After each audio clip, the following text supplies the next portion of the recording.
안녕하세요. 저는 20대 후반 여자입니다. 어쩌다 보니 이곳에 사연을 신청하게 되었어요. 사실 저는 여기 있으신 다른 분들보다 나이는 훨씬 어리지만 그럼에도 불구하고 제가 살아오게 된 인생 또한 만만치 않아 여러분들께 제가 겪었던 일들에 대해 털어놓고 고생했다고 위로도 받고 싶고 잘 자랐다는 칭찬도 듣고 싶어서 그동안 속으로만 숨겨놨던 제 사연을 들려드리도록 하겠습니다. 저는 밑으로 나이 차이가 꽤 나서 이제 막 성인이 된 남동생이 하나 있습니다. 제가 성인이 되고 나서 거의 키우다시피 했어요. 제가 그럴 수밖에 없었던 이유를 설명을 드리자면 부모님을 사고로 한순간에 두 분 다 잃었기 때문입니다. 저는 서울에 있는 한 대학교에 붙으면서 고향을 떠나 홀로 서울에서 자취를 시작했습니다. 저희 부모님은 자영업으로 생계를 유지하셨는데 꽤나 장사가 잘 되었기 때문에 저희 사정은 꽤 여유로웠습니다. 그러던 도중 술에 만취한 트럭 운전자가 저희 부모님의 가게에 들이박는 사고가 발생했고 가게를 청소하고 계셨던 어머니는 그 자리에서 바로 즉사하셨고 트럭이 빠르게 다가오는 것을 보고 어머니를 구하기 위해 자리를 뛰쳐나온 아버지는 크게 치이셨고 바닥에 처박혔습니다. 다행히 제 남동생은 학교에 있었던 시간이라 사고를 피할 수 있었지만 그게 다행인지는 잘 모르겠습니다.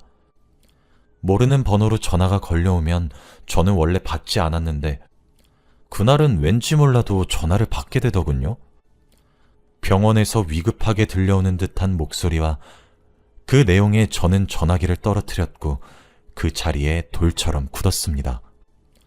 믿기지가 않았거든요. 바로 어제까지만 해도 택배로 반찬을 붙였으니 남기지 말고 먹으라는 엄마의 말씀과 힘든데 고생이 많다는 아버지의 격려가 있었는데 어머니는 자리에서 이미 숨을 거두어서 어쩔 도리가 없었지만 아버지는 위중한 상태라고 빨리 병원에 오라고 하더군요. 학교고 나발이고 뭐가 문제였겠습니까? 당장 고향으로 뛰어내려갔습니다. 중환자실에 누워 계신 아버지의 모습과 수술 효과를 기대할 수 없다는 의사의 말이 너무 원망스러웠고 그 길로 바로 장례식장으로 내려갔습니다. 그곳엔 아직 10대에 불과한 어린 나이의 남동생이 주저앉아 엉엉 울고 있었고 저를 보자마자 제품으로 달려들어 꺼이꺼이 울었습니다.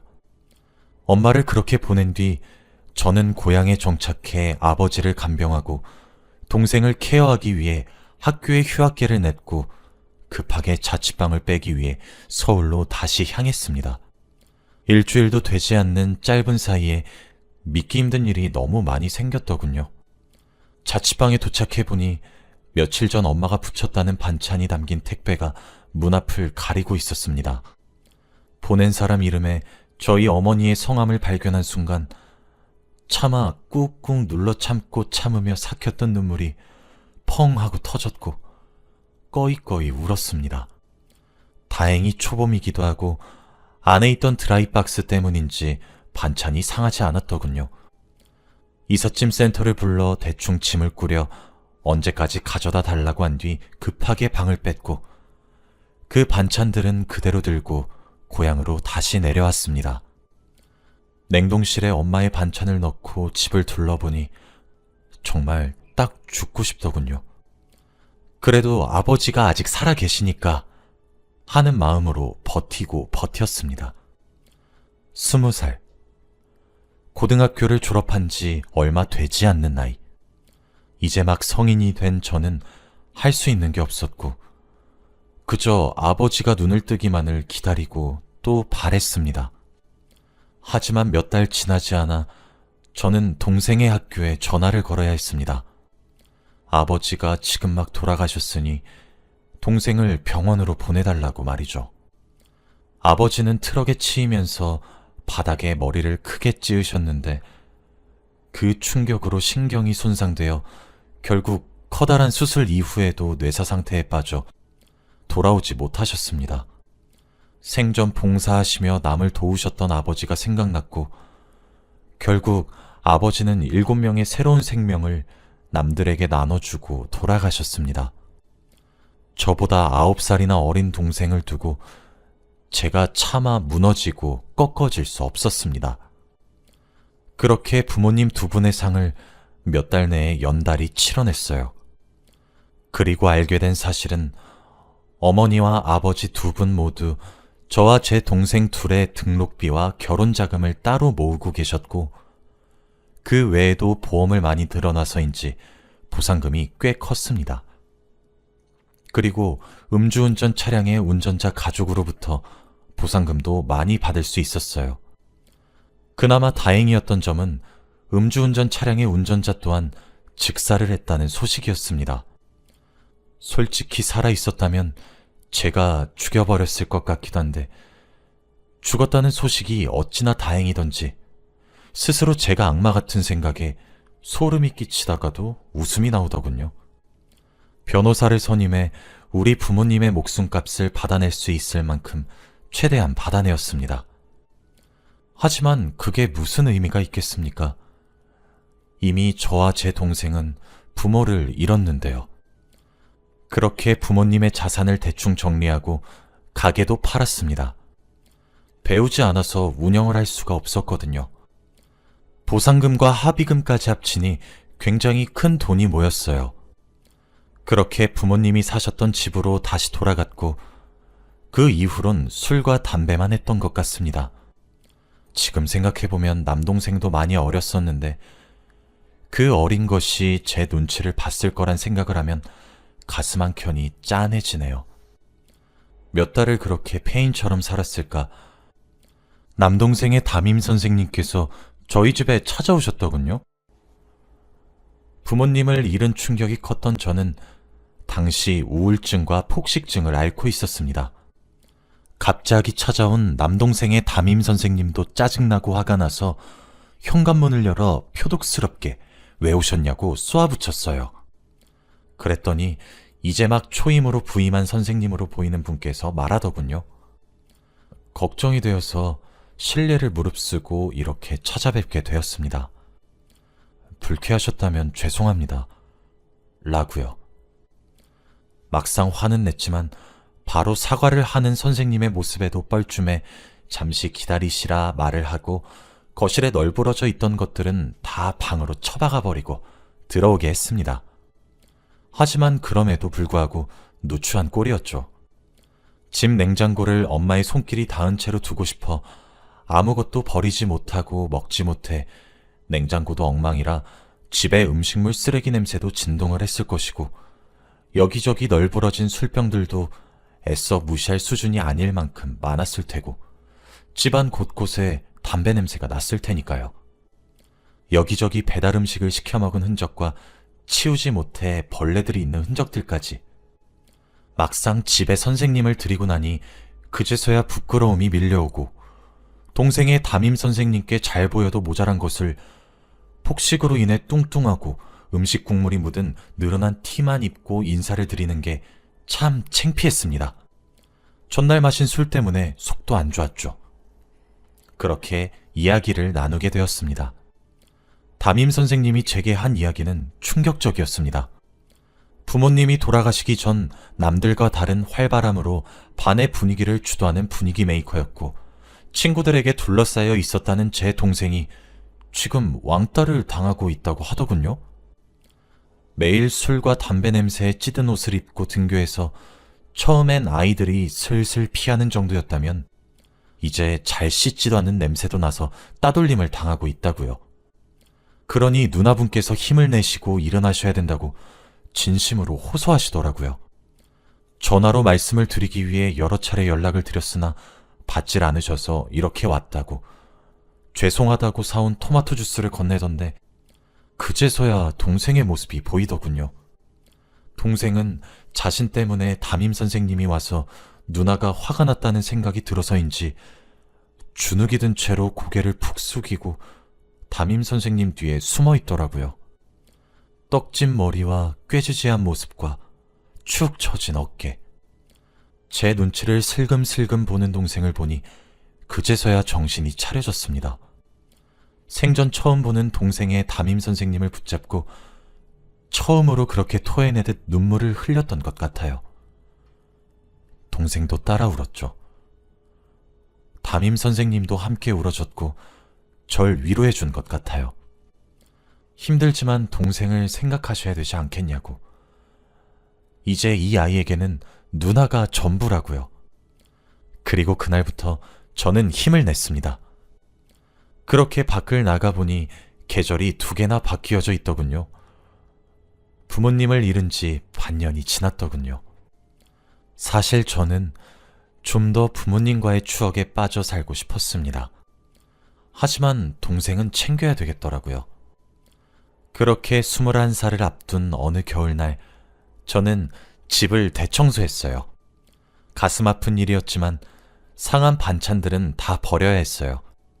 하지만 그건 못 버리겠더라고요. 냉동실에 제가 얼려둔 엄마 반찬 말이에요. 동생에게 계절에 맞는 옷을 꺼내주었고 함께 목욕을 했어요. 다음날 세스코 업체를 불러 집안의 벌레들도 퇴치했죠. 동생은 그제서야 웃더라고요. 자기 이제 안 버리는 거 맞냐고 물으면서요.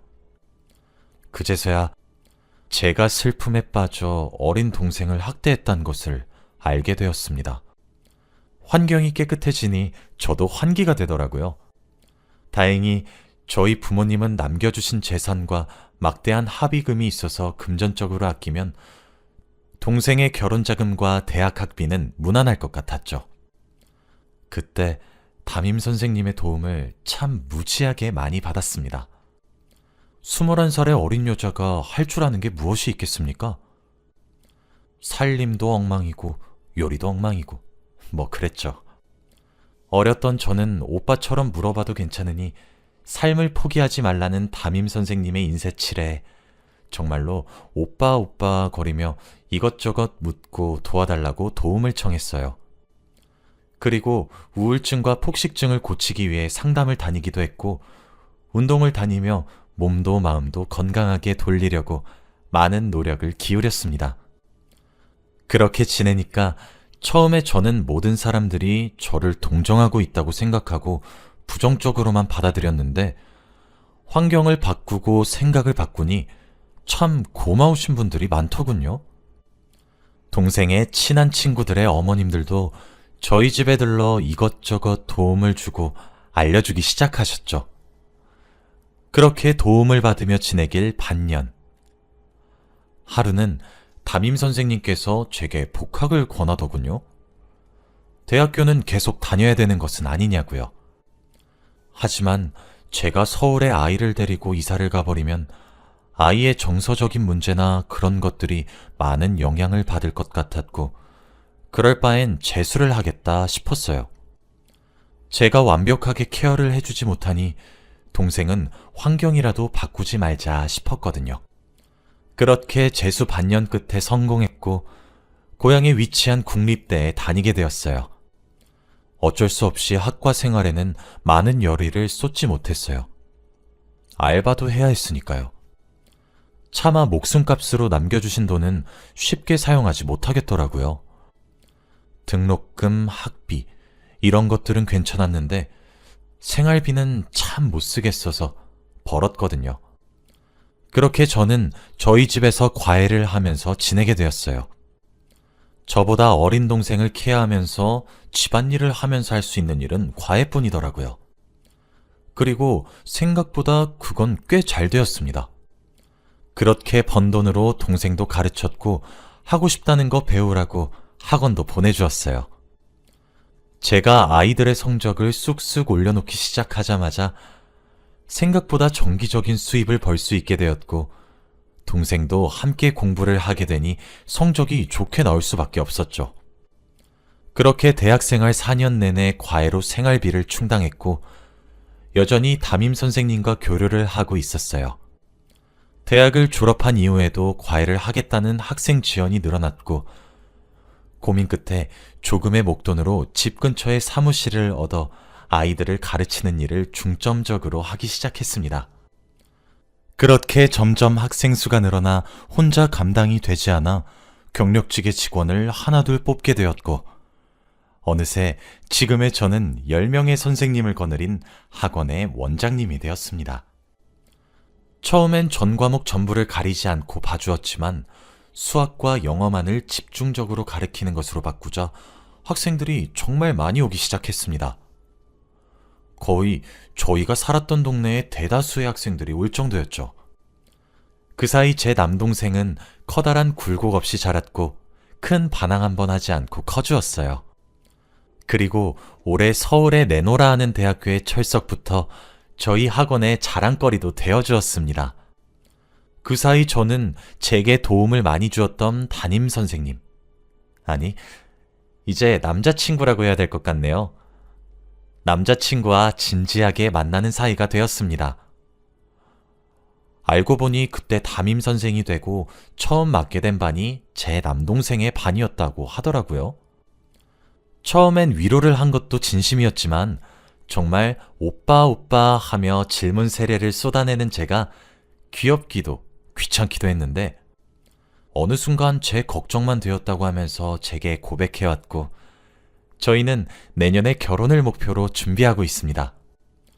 알고 보니 저보다 7살이나 많은 사람이었더라고요.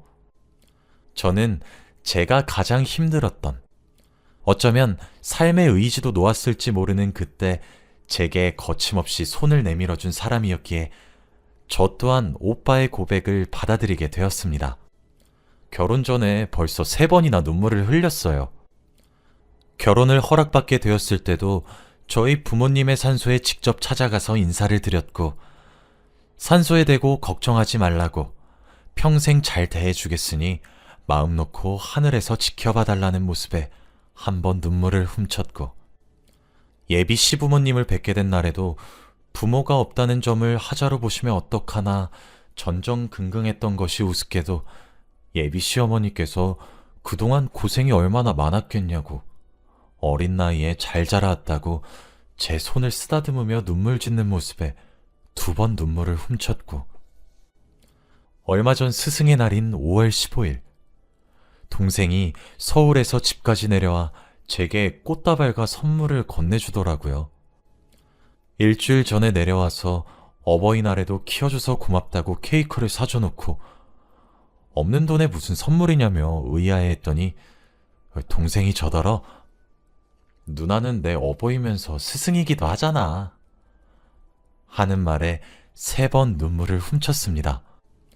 아직도 제 눈에는 여전히 아이 같은 제 남동생도 이제 스스로 앞길을 찾아나가는 모습이 대견하고 그렇네요. 저는 내년 4월에 결혼이 예정되어 있어요. 다행히 예비 시부모님이 되실 분들도 그리고 제 남편이 될 분도 인성이 남다르게 좋으세요. 하긴 콩 심은 데 콩 나고 팥 심은 데 팥이 난다고 하는데 그런 부모님을 보고 자라 제 남자친구도 좋은 사람인 것이겠죠. 남자친구는 제가 남동생의 뒷바라지를 하고 싶다고 말을 채 꺼내기도 전에 먼저 말을 꺼내더라고요. 제 동생이 돌아올 집은 여기라고 말이에요. 제가 어쩌다 이렇게 착하고 좋은 남자를 만난 것인지 모르겠어요. 하늘에 먼저 가 계신 부모님의 선물이라는 생각도 들고 남동생이 이어준 인연이란 생각도 드네요. 남들은 희망찬 대학 생활을 하기 시작했을 때 저는 제게만 일어난 이 일이 너무 믿겨지지 않았고 뻔뻔스럽게 합의를 해주면 안 되냐는 가해자 측 가족의 말에 화가 주체되지도 않았습니다.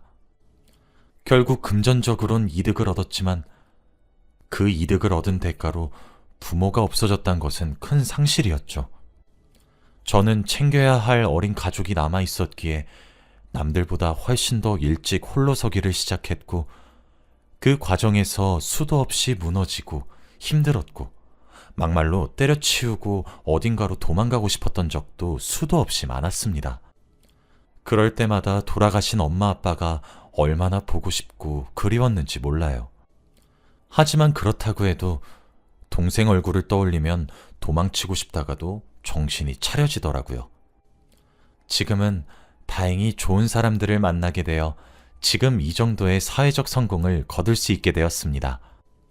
그리고 그 좋은 사람들 덕분에 제가 포기하지 않고 나쁜 길에 빠지지 않았다는 생각도 듭니다. 그래서인지 저는 아직도 세상은 따뜻하고 살만하다고 생각이 많이 듭니다.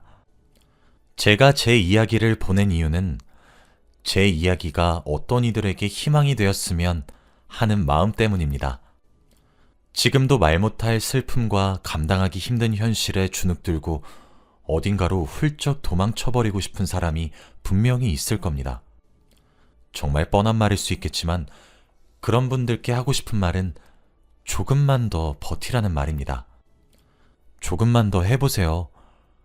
분명 하실 수 있을 거예요. 저도 제 인생에 볕들 날이 올 줄 몰랐고 묵묵히 앞만 보며 헤쳐나가기 바빴어요. 그런데 어느 순간 정신 차려보니 이미 볕을 보고 있더라고요. 그러니 제 이야기가 그런 사람들께 도움이 되었으면 좋겠다는 마음으로 이렇게 글을 썼습니다. 제 살아온 인생 이야기를 들어주셔서 너무너무 감사합니다.